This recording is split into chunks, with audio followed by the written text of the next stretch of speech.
We've seen a lot of this tonight, and I've heard a lot of reports of assaults near the Justice Center earlier. It can get dangerous, even if you're just an onlooker, because you could get caught in the crossfire. We have a lot of security here with us right now, and they're asking us to move just for our own safety.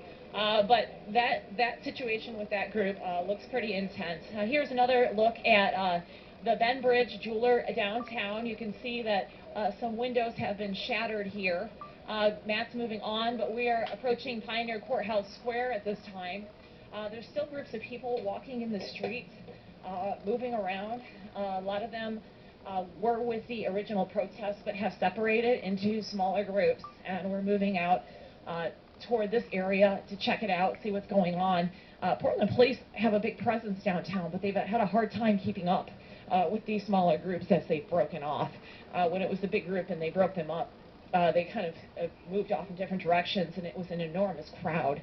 So it was easy to do, to still have large groups of people moving around. You can see up there, there's a huge group. I don't know if Matt's focused on it, but one block up, I see a large crowd moving across the street there and gathered. Looks like maybe they might have, I don't know if that's police, Matt. Is that what you see? No, it looks like he's saying no. He can see through his lens better. I see a group of people carrying, looks like sticks, walking around, gathered up there at Broadway near Pioneer Square. So that would be Southwest 7th, and as Matt said, Broadway.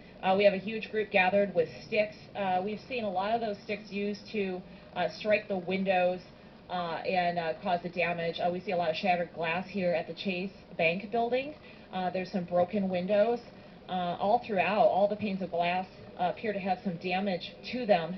And we hear, I just saw police go by in their tactical gear on the van, the riot gear, up a block.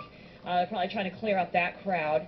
And also in the middle of this intersection of Southwest 6th and Yamhill, you can see a lot of foam. I don't know if that's dispersal substance or if that was from a fire, because we've had a lot of fires out here, or if it's something else. We've seen a lot of things being lobbed through the air tonight.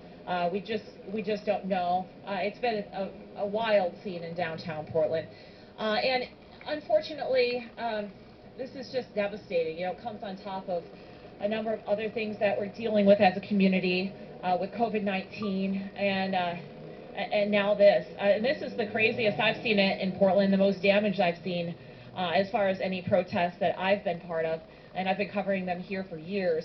But this rates in the top as far as aggressiveness, violence, looting, fires. We've seen several fires and damage to downtown businesses. Matt, what do you think you could see down at that end of the block? A lot of people. Police obviously are moving through, but there's still a crowd here. It's like they're dispersed, but they're everywhere. So I'm sure it's a difficult task to try to clear these blocks that have been declared the zone of the riot, and it's definitely going to be a long night for all of us in Portland. Matt said it correctly, and boy, it already has been.